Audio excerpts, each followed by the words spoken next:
Hello students, how are you? I hope you all are doing good. Today we are doing a chapter which name is Life in the Rural Areas.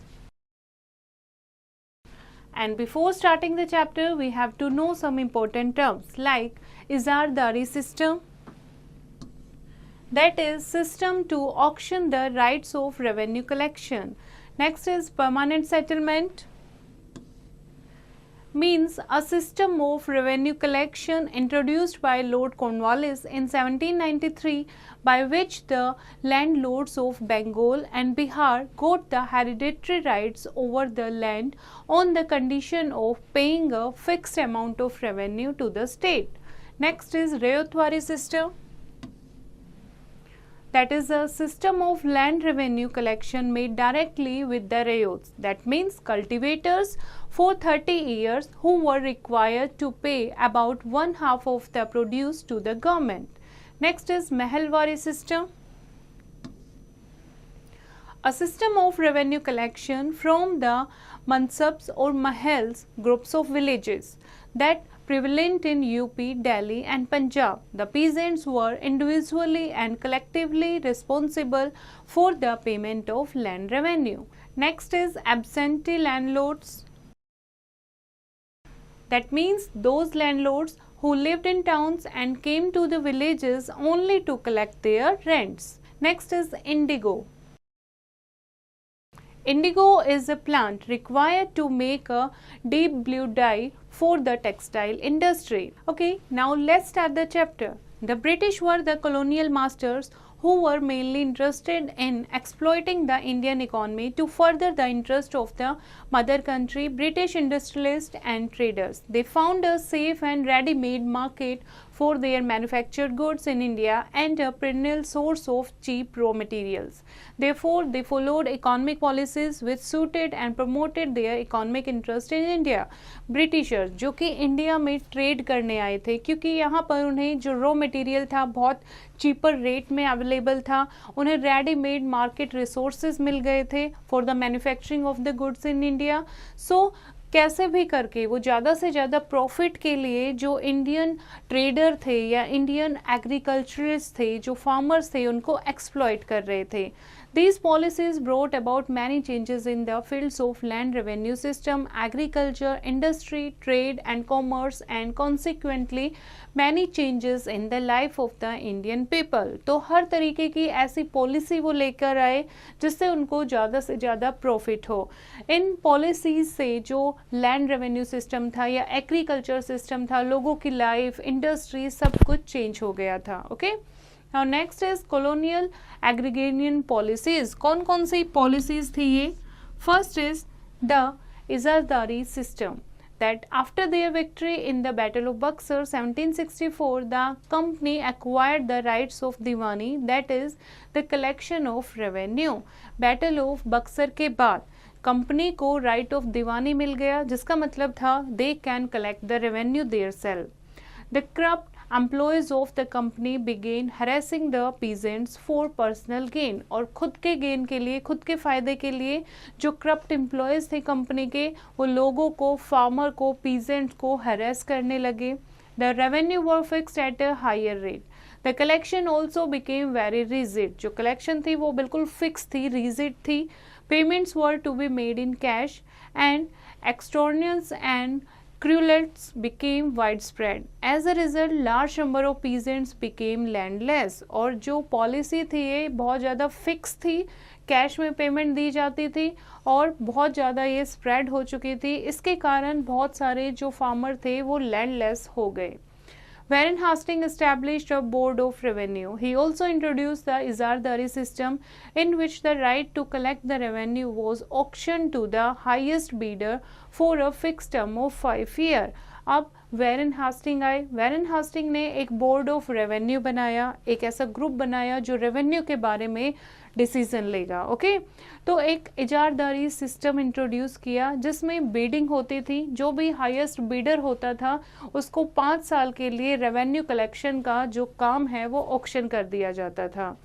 This system increased the misery of the peasants because the bidding was done by rich merchants who were only interested in collecting maximum revenue without taking into consideration the productivity of the land. Okay इससे जो farmer की condition थी वो और ज़्यादा miserable हो गई और ज़्यादा दयनीय हो गई, बिकॉज जो हाईएस्ट बीडर थे वो कौन होते थे? रिच मर्चेंट्स होते थे, जिनका काम होता था ज़्यादा से ज़्यादा प्रॉफिट कमाना, तो रेवेन्यू के लिए फार्मर्स को बहुत ज़्यादा एक्सप्लॉइट करते थे।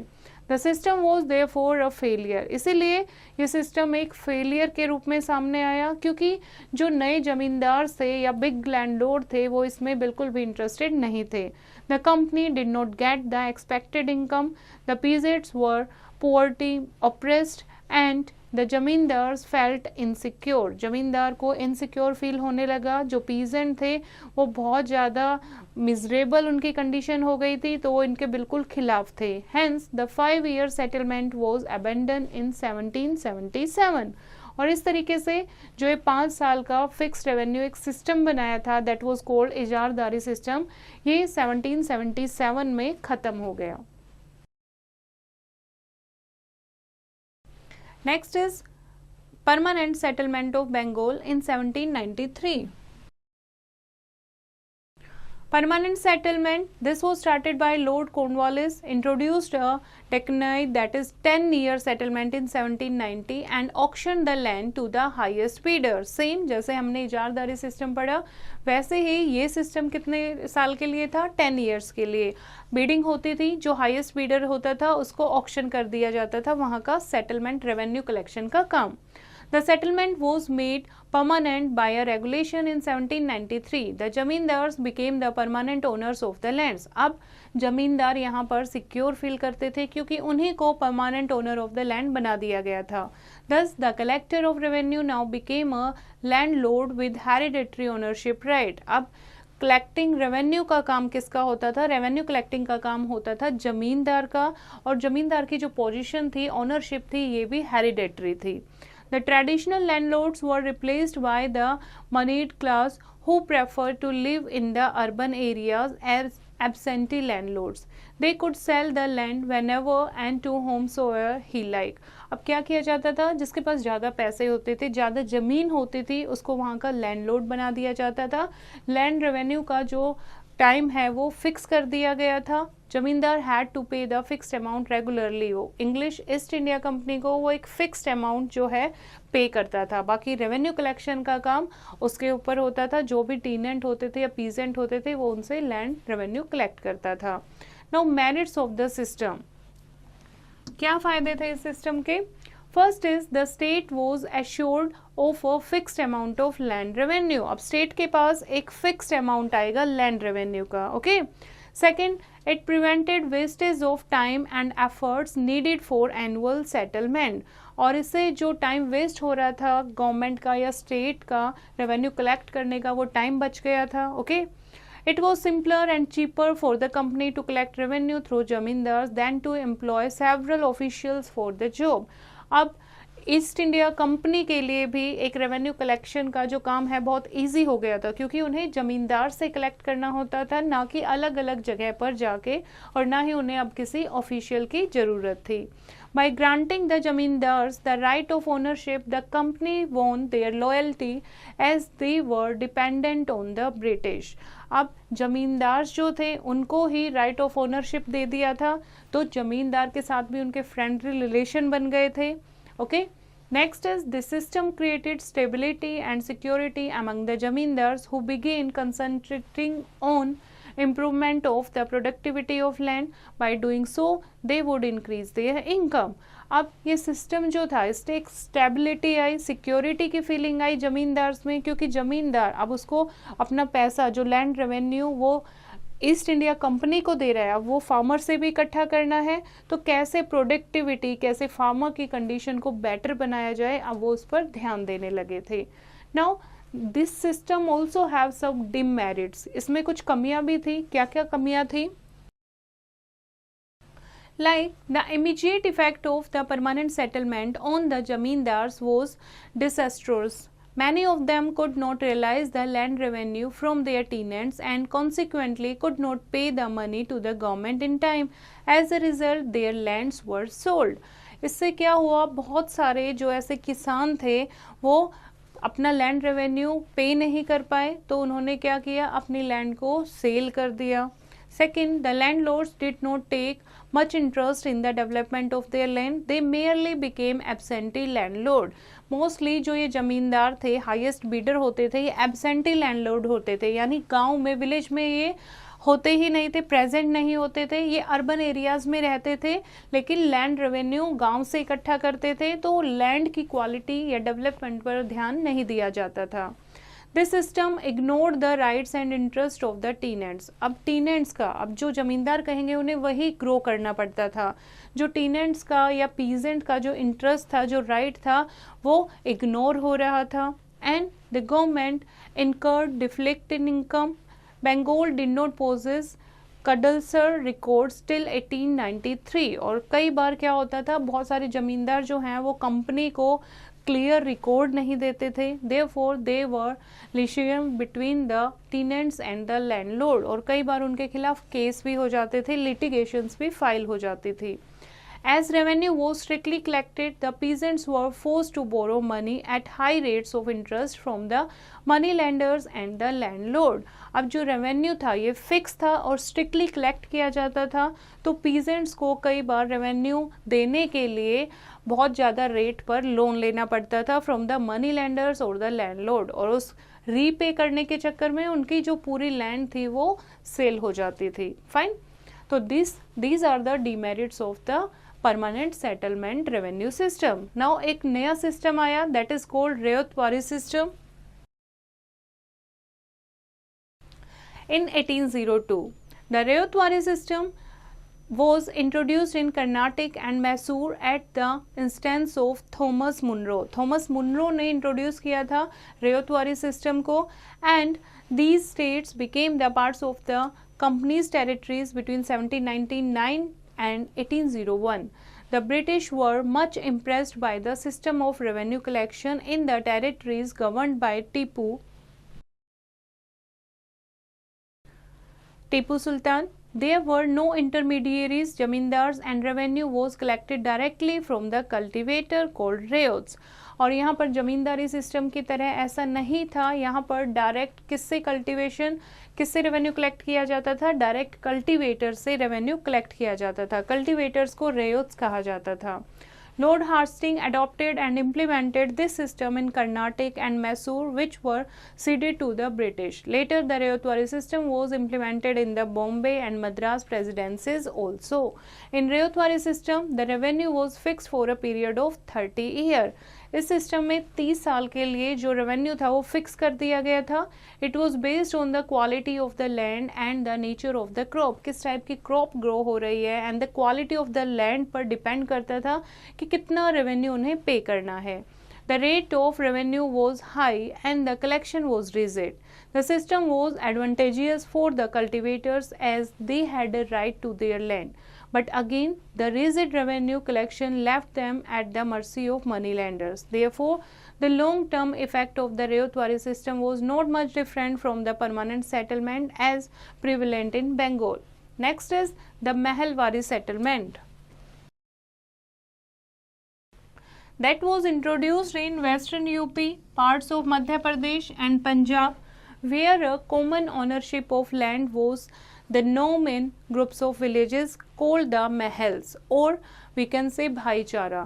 Under this system, the settlement was made with the village communities themselves and payment of revenue was the collective responsibility of the peasant. Okay, Mahalwari system यानी कि एक जगह बहुत सारे छोटे छोटे गांव जुड़ के एक महल यानी एक ग्रुप बन गया था, एक भाईचारा यानी आसपास के जो गांव हैं वो इकट्ठा होकर रेवेन्यू पे करते थे. वो उन्हीं की ड्यूटी होती थी कि आपस में जो पीजेंट्स हैं वो किस तरीके से, वो उन्हीं की रिस्पॉन्सिबिलिटी होती थी कि कैसे वो रेवेन्यू कलेक्ट करेंगे.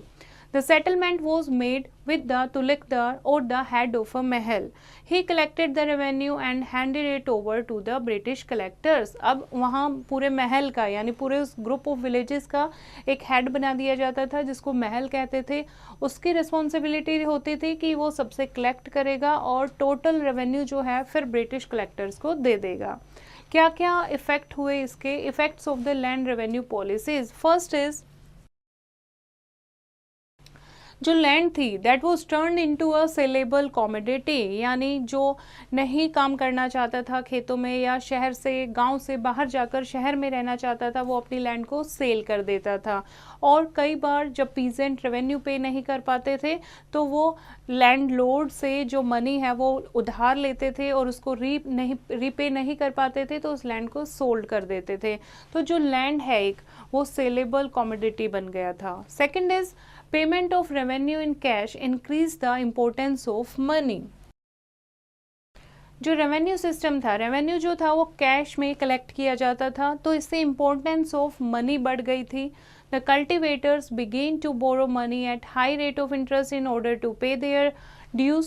It led to an increase in peasants' indebtedness, resulting in the evil system of beggary, that is bonded labor. और इस तरीके से वो एक bonded labor बन गए थे क्योंकि उन्हें बहुत सारा जो पैसा है वो उधार लेना पड़ता था और रीपे करने के लिए उन्हें bonded labor की तरह ज़मीनों पर खेतों में काम करना पड़ता था. Next is many landlords shifted from producing food crops to commercial crops in order to increase their income. बहुत सारे जो लैंडलॉर्ड थे वो अपने एरिया की जो लैंड थी उसमें फूड क्रॉप की जगह क्या ग्रो कराते थे? Commercial crop. कमर्शियल क्रॉप जिनको पैसों के लिए ग्रो किया जाता है जैसे कि कैश क्रॉप होते हैं, कॉफ़ी, ओके, शुगर केन. तो ऐसी चीज़ें ग्रो की जाती थी जिनको वो ज़्यादा से ज़्यादा उनको सेल करके प्रॉफिट कमा सके. Fine. The British took an initiative to improve agriculture or launch any irrigation project. As such, the productivity of the land was adversely affected. They also did not provide any drought relief measures. Famine became a regular feature which impoverished the peasantry. Britishers ने एक initiative लिया agriculture को improve करने का. बहुत सारे ऐसे irrigation project भी चलाए लेकिन जो फेमाइन आती थी यानी कोई भी फेमाइन आती थी, बाढ़ आती थी, ड्रोट आती थी तो उस टाइम पर पीजेंट्स को किसी भी तरीके की हेल्प नहीं दी जाती थी. There was stagnation and an overall deterioration in agriculture and a drastic fall in the productivity of the land. एक तरीके से जो रेयतवारी सिस्टम या फिर जितने भी रेवेन्यू कलेक्टेड सिस्टम थे इनसे एग्रीकल्चर है वो पूरी तरीके से डिस्ट्रॉय हो गई थी और प्रोडक्टिविटी जो थी क्योंकि लैंड की क्वालिटी की तरफ कोई ध्यान नहीं दे रहा था, कैश क्रॉप ग्रो कर रहे थे लोग तो लैंड की प्रोडक्टिविटी भी बहुत ज़्यादा डिक्रीज हो गई थी. It was the result of the zamindari system, small and uneconomic land holdings, lack of modern agriculture implements, lack of irrigation facilities, recurring famines and the government's apathy toward agriculture. Now next topic is growth of commercial crops. अभी हमने पढ़ा जो लोग थे वो commercialisation of agriculture की तरफ ज़्यादा बढ़ रहे थे क्योंकि लैंडलॉर्ड को लग रहा था कि उन्हें ज़्यादा से ज़्यादा प्रॉफिट किससे मिल रहा है? कमर्शियल क्रॉप से. ओके जैसे for example indigo, jute, tea, coffee, poppy, cotton, sugar cane, oil seeds and cinchona as these cash crop would fetch them more money.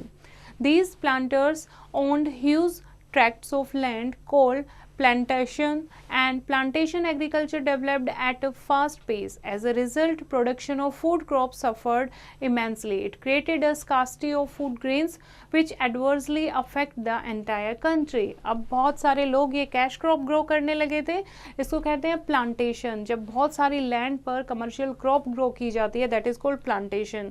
Plantation के कारण जो फूड क्रॉप है उस पर लोग ध्यान नहीं दे रहे थे तो हमारे देश में फूड ग्रेन की कमी हो गई थी जिससे पूरी कंट्री जो है वो अफेक्टेड थी. Now causes which led to commercialization of agriculture. क्यों commercialization of agriculture की तरफ लोग क्यों गए? First is industrial revolution in England. As a result of industrial revolution in England, huge quantities of various raw material were required for the industries. England had a flourishing textile industry for which she needed raw cotton that was not available locally. Indian peasants were forced to cultivate cotton to be used by the textile factories back home. Now industrial revolution in England में बहुत सारी industries चल रही थी, जैसे कि textile industry, okay. तो raw material के लिए ही ईस्ट इंडिया कंपनी इंडिया में इस्टेब्लिश हुई थी, तो यहाँ से उन्हें बहुत सारा रॉ मटेरियल सस्ते दामों पर, चीपर रेट में अवेलेबल था, तो लोगों को फोर्स किया जाता था ज़्यादा से ज़्यादा कॉटन ग्रो करने के लिए या टेक्सटाइल रॉ मटेरियल ग्रो करने के लिए, इंडिगो डाई ग्रो करने के लिए, fine. Next is plantation agriculture. Plantation agriculture involves production of a single crop on a large scale on large farms with the help of machinery, farm labor, capital and entrepreneurship. Plantation agriculture क्या होती है? बहुत बड़े large farm पर, यानी बहुत बड़े farm पर एक ही तरीके की सिंगल क्रॉप को ग्रो करना with the help of machinery, farm labour and so on. Plantation is almost an industry. Indian climate is suitable for the cultivation of various plantation crop. और इंडियन क्लाइमेट जो है वो बहुत ज़्यादा suitable था plantation के लिए, जैसे कि इंडिगो ग्रो करने के लिए, sugar cane, tea, coffee, coconut etcetera. The British were attracted towards plantation agriculture in India as they could earn huge profit. That led to development of plantation agriculture in various parts of India. अब Britishers को लगा they will attracted toward the plantation agriculture in India, और उनको लगा कि उन्हें huge profit वो इन चीज़ों से ले सकते हैं, इसीलिए डेवलपमेंट ऑफ प्लांटेशन पर बहुत ज़्यादा फोकस किया गया. In the 18th century, the British started the cultivation of indigo in Bihar and Bengal. और 18th century में ब्रिटिशर्स ने इंडिगो की खेती करानी शुरू की बिहार और बंगाल में. इंडिगो एक डाई होती है, एक कलर होता है, इंडिगो एक फ्लावर होता है जिससे ब्लू कलर की डाई बनती है, जिसको जो ब्रिटिशर्स थे, इंग्लैंड के जो पीपल थे, वो बहुत ज़्यादा पसंद करते थे, फाइन. तो इसीलिए वहाँ पर इंडिगो के लिए, बिजनेस पर्पस के लिए इंडिगो डाई की, इंडिगो की कल्टीवेशन शुरू कराई. Thousands of indigo cultivators rose in rebellion against the planters in 1859 to 60. Toward the end of 19th century, however, the use of synthetic dye led to the decline of this flourishing business. और इसके कारण Indigo, ये जो die थी, ये इससे किसान जो हैं बहुत ज़्यादा बीमार भी हो रहे थे. दूसरा, उनके खुद के लिए खाने के लिए फूड ग्रेन नहीं मिलता था, तो बहुत सारे जो किसान थे वो इसके खिलाफ थे इंडिगो डाई के लिए. दूसरा, जहाँ पर इंडिगो डाई जहाँ पर उगाते थे, ग्रो करते थे, वहाँ पर लैंड पर दूसरी क्रॉप नहीं उगा पाते थे क्योंकि लैंड की क्वालिटी बहुत ख़राब हो जाती थी. तो इसीलिए बहुत सारे जो कल्टीवेटर थे वो अपोज थे कि हम इंडिगो नहीं उगाएंगे. Tea production was another lucrative enterprise for the British. दूसरा, जो चाय थी इंडिया की, टी जो थी उसको बहुत पसंद किया जाता था. दे टुक keen interest in tea production during the time of Lord Bentinck. Assam, now Assam, was the traditional home of tea. The Assam Tea Company was established in 1839. Between 1859 and 1865, nearly 20 tea companies came up. The Assam Bengal Railway and especially developed Chittagong port gave a boost to tea plantation. South India too was favorable for tea plantation. The British monopolized tea production in both the regions. और दोनों T production में Britishers की monopoly थी, सिर्फ वही T trade कर पाते थे, ओके. दूसरा क्या था? Jute plantation. Jute plantation is the also a necessary that is required for package of goods. Next is rise of absentee landlords. और क्या हुआ? Rise of absentee landlord. अब जिसके पास पैसा होता था वो दूसरे की लैंड को खरीद लेता था, फाइन, और खुद जाकर अर्बन एरियाज में बस गए थे, रहने लगे थे. तो the new class of absentee landlords was interested in making more and more profit. They were interested in growing commercial crop. Now next topic is results of the growth of commercial crop and commercialization of agriculture. Okay, जो commercial crops की खेती पर इतना ज़्यादा ध्यान दिया जा रहा था, जिसको हम कमर्शलाइजेशन ऑफ एग्रीकल्चर के नाम से भी कह सकते हैं, उसके क्या इफेक्ट पड़े? First is disruption of rural economy. Rural economy यानी गांव में रहने वाला की जो लाइफ थी वो बिल्कुल एक तरीके से डिस्ट्रॉय हो चुकी थी। The Indian villages were self sufficient. पहले क्या था, जो इंडियन विलेजेस थे वो सेल्फ सफिशिएंट थे, सब जो फार्मर थे वो अच्छे से रह रहे थे। उसके बाद कमर्शलाइजेशन होने के बाद शॉर्टेज ऑफ फूड ग्रेन हो गई और लोगों को खाने के लिए नहीं मिल पाता था। Second is poverty of tenants. The tenants were forced to grow crops as per the wishes of the landlord. They had to borrow money from the moneylenders, which put them under the pressure of debt. Poverty of tenants. Poverty जो tenants को force किया जाता था, landlord जो कहते थे वही उनको ग्रो करना पड़ता था। इसके लिए रेवेन्यू के लिए कई बार उन्हें मनी बोरो भी करनी पड़ती थी, जिससे वो बहुत ज़्यादा डेप्ट में यानी कर्जे में चले गए थे। As such the poor peasants grew poorer and rich landlord became richer. अब जो पुअर पीजेंट थे वो और गरीब होते चले गए और जो रिच लैंडलॉर्ड थे वो और रिच होते चले गए। Next is plight of the general cultivators. In general, the condition of cultivators was extremely miserable. The rates of land revenue was very high. Land revenue के जो रेट थे वो बहुत हाई थे, जिसके कारण जो कल्टिवेटर की कंडीशंस थी वो बहुत ज़्यादा मिजरेबल थी। Whenever a peasant failed to pay his land revenue, his land was auctioned. जब भी कोई पीजेंट अपना लैंड रेवेन्यू नहीं पे कर पाता था तो उसकी लैंड को ऑक्शन कर दिया जाता था। He had to borrow money from the money lenders at an exorbitant rate of interest. The frequent droughts and famine further added to his misery. और उसके लिए अपनी ज़मीन को ऑक्शन से बचाने के लिए उसे मनी बोरो करनी पड़ती थी, ओके, जो कि बहुत ज़्यादा रेट ऑफ इंटरेस्ट पे उन्हें मनी मिलती थी। उसके अलावा जो फ्रीक्वेंट ड्रॉट और फेमाइन आती थी उसके कारण भी जो कल्टिवेटर्स की जो सिचुएशन थी वो बहुत ज़्यादा मिजरेबल थी। Next is plight of the indigo cultivators. Indigo was a cash crop that fetched huge profit to planters. It was one of the most important terms of export from India.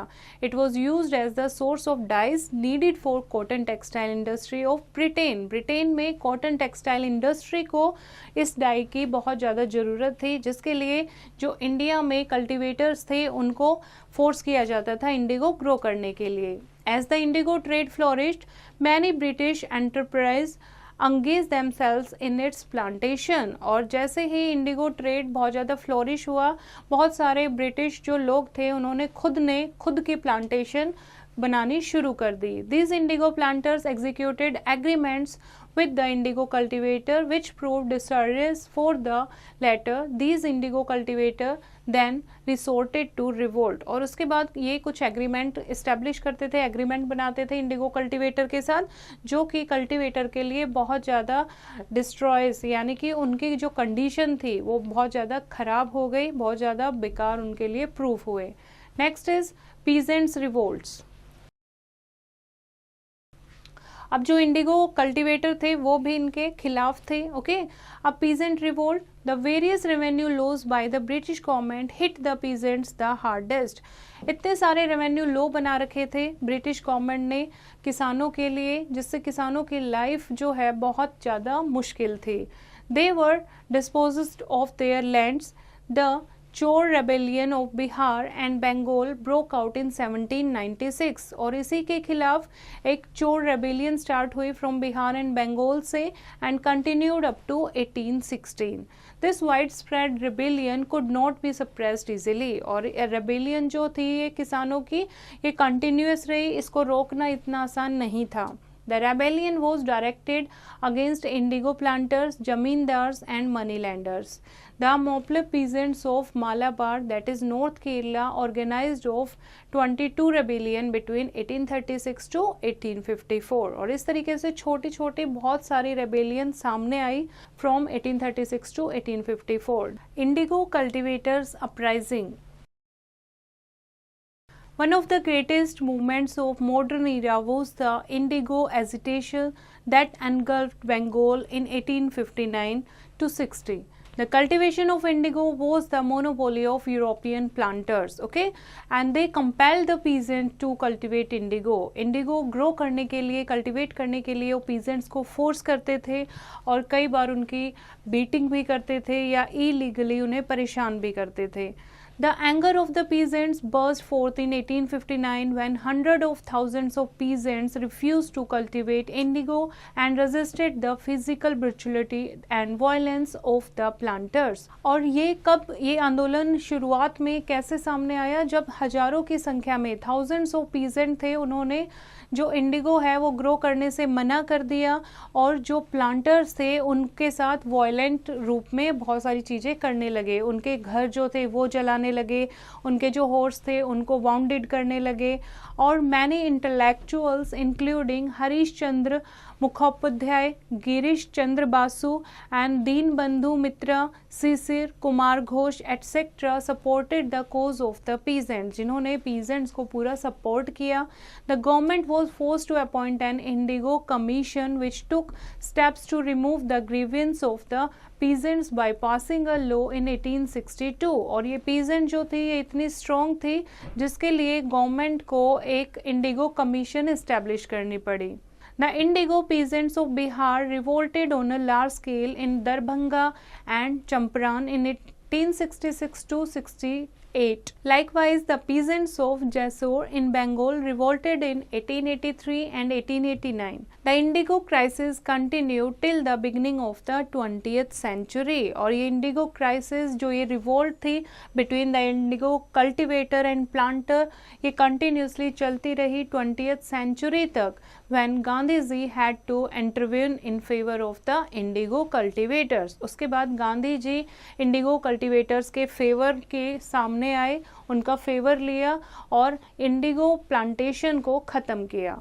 Next is peasants unrest in the east Bengal in 1872 to 76.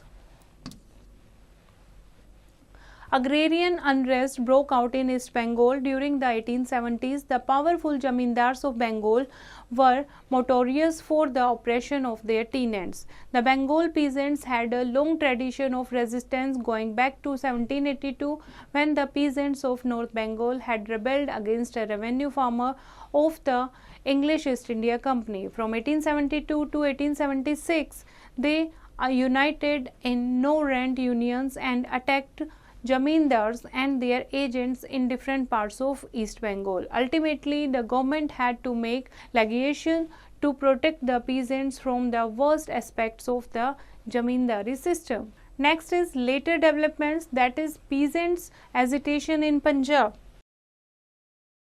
इस तरीके से हर जगह से आंदोलन हो रहे थे, agitations हो रहे थे पीजेंट्स के. तो अब पंजाब से कैसे शुरुआत हुई? The peasants of Punjab agitated and threatened to rebel so as to prevent the rapid alienation of their lands to the urban moneylenders for failure to pay debts, and the company did not want any revolt in that province, which provided a large number of soldiers to the British Army in India in order to protect the peasants of Punjab. The Punjab Land Alienation Act was passed in 1900 as an experiment measure, और इस तरीके से एक Punjab land alienation act पास हुआ 1900 में, जिसमें पंजाब जो cultivator थे वो नहीं चाहते थे कि जैसे आगे बंगाल और बिहार में जो एजिटेशन हुए वैसे उन्हें भी करने पड़े. तो ब्रिटिशर्स ऐसा नहीं चाहती थी कि पंजाब भी उनके खिलाफ आ जाए, तो उनको कुछ ऐसे एक्ट बनाने पड़े. Now here is a quick recap of the chapter. The British agrarian policies were designed to fetch the maximum revenue from the land. The Izardari system was introduced by Warren Hastings, in which the right to collect the revenue was auctioned to the highest bidder. Lord Cornwallis introduced a decennial statement which settlement फिर से बोल रहे हैं. Lord Cornwallis introduced a decennial settlement which was made permanent by a regulation in 1793. Rayotwari settlement system was introduced in Carnatic and Mysore by Lord Hastings in 1830. The Mahalwari settlement was introduced in the northern India, particularly in western UP, parts of Madhya Pradesh and Punjab. All these land revenue policies were injurious for peasants. The poor peasants became poorer and the rich landlords became richer. During the 1830s, there was a shift towards commercialization in agriculture. Commercial crops, for example, indigo, cotton, coffee, tea, etc., were crops grown at the expense of food crops and adversely affected the rural economy. Peasants rose in rebellion against the oppressions of the zamindars. And indigo cultivators in Bengal revolted against the planters. Many other peasants' revolts were organized in different parts of the country. I hope बच्चों you have understood the chapter and you have to read it once again and do the practice of exercise yourself.